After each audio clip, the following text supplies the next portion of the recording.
વડોદરા મહાનગરપાલિકાની સામાન્ય સભા મળી. વડોદરા મહાનગરપાલિકાની સામાન્ય સભા આજરોજ પાલિકાની વડી કચેરી ખાતે મળી હતી, જેમાં વિપક્ષ દ્વારા અલગ અલગ મુદ્દે રજૂઆત કરવામાં આવી હતી. તો મ્યુનિસિપલ કમિશનરે પણ તમામ મુદ્દાને ધ્યાનમાં લઈ અને કાર્યવાહી કરાવવા જણાવ્યું હતું. આજની સભામાં વિપક્ષ દ્વારા રોડ, રસ્તા, ગંદા પાણી સહિત અલગ અલગ વિસ્તારોની રજૂઆત કરી હતી. કોંગ્રેસના કાઉન્સિલર તીર્થ બ્રહ્મભટ્ટ દ્વારા ફરી એકવાર વિસ્તારમાં આવતું ગંદુ પાણી ભરેલી બોટલ બતાવતા સભાનું વાતાવરણ તંગ બન્યું હતું અને ભારતીય જનતા પાર્ટીના કાઉન્સિલર તરફથી દર વખતે સભામાં માઇલેજ લેવા માટે આવી રીતે પબ્લિસિટી કરો છો તેવું જણાવ્યું હતું અને જો આ મુદ્દે કોઈ રજૂઆત હોય તો ડાયરેક્ટ મેયર ચેરમેનનું ધ્યાન દોરવા કોંગ્રેસ પક્ષને જણાવ્યું હતું. કોંગ્રેસના કાઉન્સિલર આશિષ જોશી દ્વારા વેરામાં આવક કઈ રીતે વધે તે મુદ્દે કમિશનરનું ધ્યાન દોર્યું હતું. પાલિકાએ ભાડાપટ્ટે આપેલી સ્કૂલોના કરોડ રૂપિયા બાકી લેવાના જે નીકળે છે તે પણ વસૂલવા કોંગ્રેસ પક્ષે જણાવ્યું હતું. મ્યુનિસિપલ કમિશનરે તમામ મુદ્દા પર જે પણ જરૂરી કાર્યવાહી જણાય તે કરવાની ખાતરી આપી હતી.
આ સભાની ગરિમા જાળવવી આપની પણ પ્રાથમિકતા છે.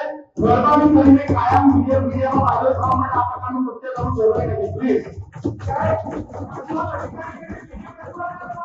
અમે તમારી જોડે આવા કહેલા છે. આપ મને અમને મેયરશ્રીને કહેજો, કમિશનરશ્રીને કહેજો, આપના નિયંત્રણ માટે વોટ દેવામાં તૈયાર છે, પરંતુ કાયમ એક મંચનો ઉપયોગ આ પ્રકારના કૃત્ય માટે હાજર થવા કરવો યોગ્ય નથી.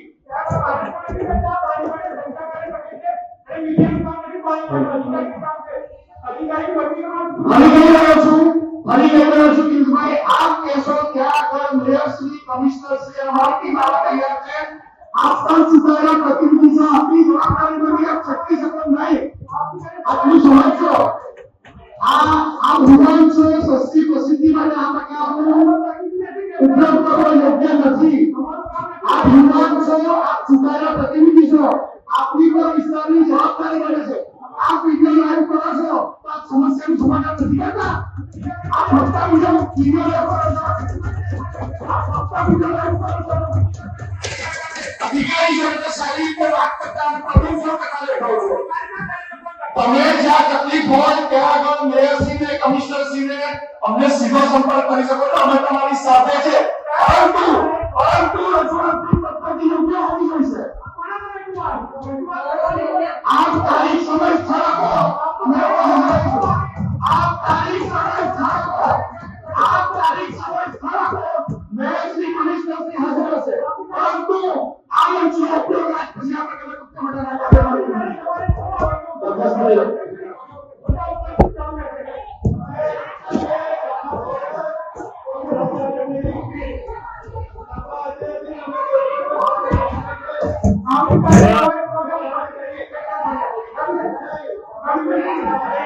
ભાજપના હોય, કોંગ્રેસના હોય, અપક્ષ હોય, મારી એક નમ્ર વિનંતી છે કે આ જે પ્રશ્ન દરખાસ્ત આપણા માન્ય સભાસદ શ્રી થ્રુ આપવામાં આવી છે એ આ દરખાસ્તને આપણે બે પાર્ટમાં જોવી જોઈએ.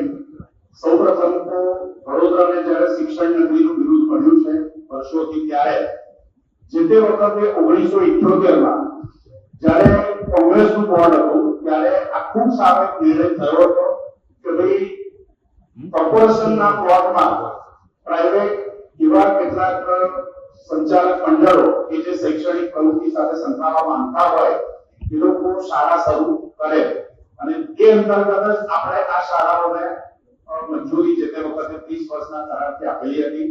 કરાર 2008માં 30 વર્ષ એટલે પૂર્ણ થયો છે. એ હવે નવી જરૂરિયાત, નવી રિક્વાયરમેન્ટ, નવા ડિસ્કશન પ્રમાણે આપણે રિવાઇવ કરવા માટે ચોક્કસ પ્રક્રિયા હાથ ધરીશું. અને બીજું કે જે ઘટના એ શાળા પરિસરમાં બની છે એ ઘટના અત્યંત દુઃખદ છે. અહીંયા ભાજપ, કોંગ્રેસ કે અપક્ષ નહીં, પરંતુ તમામ વડોદરા શહેર માટે આ એક ચોંકાવનારો કિસ્સો છે. આનાથી આપણે ફક્ત શાળા પરિસર નહીં, પરંતુ કોઈ પણ સરકારી, અર્ધ સરકારી કે પ્રાઇવેટ બિલ્ડિંગ કે આપણું પોતાનું ઘર હોય એમાં ઇલેક્ટ્રિક, પ્લમ્બિંગ કે નાની મોટી જે પણ કંઈ વિભાવણીનું કામ હોય એ ચોકસાઈપૂર્વક પૂરતા સુપરવિઝનમાં કરવું જોઈએ. આનો આ કદાચ બોધપાઠ હોઈ શકે, પરંતુ માનનીય સભાસદશ્રીઓના માધ્યમથી જે પણ કંઈ દરખાસ્ત આવી છે એના સંદર્ભમાં જે પ્રક્રિયા આપણા તરફી એટલે કે બીએમસીના પ્લોટમાં આ ત્રણ સંસ્થા ચાલે છે, તો આ સંસ્થાઓ સાથે સંકલન કરીને ચોક્કસ આપણી લાગણી યોગ્ય છે કે હવે એ કરારને એક એવું ફાઇનલ સ્વરૂપ મળવું જોઈએ. અને જે સંસ્થા સાચા અર્થમાં શૈક્ષણિક પ્રવૃત્તિ કરતી હોય એને અલગ દ્રષ્ટિથી જોવામાં આવે અને જે ફક્ત ને ફક્ત આર્થિક ઉપાર્જનનો મૂળભૂત હેતુ સાથે કરતી હોય એને પણ અલગ દ્રષ્ટિથી જોવામાં આવે. ચોક્કસ આ દિશામાં આપણે કાર્ય કરીશું. આ સભાસદ છે, લોકોના પ્રશ્નોને વાચા આપે છે, તમે એને કહી શકો છો, પણ તમારો ટોન છે તે બોલવાનો એ યોગ્ય નથી.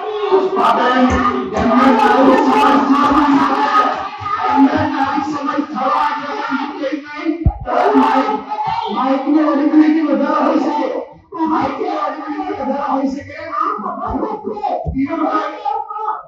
તમારી સભાસદ પહેલા મારા મિત્ર પણ છે. મેં તમારા મિત્રને પ્રેમથી બોલો ને, પ્રેમથી બોલો ને. તમે કાલે સવારે કેટલા વાગે મેયરશ્રીને જાણ કરતો આપણી કોઈ નામને રજૂઆત કરીએ તો આપણે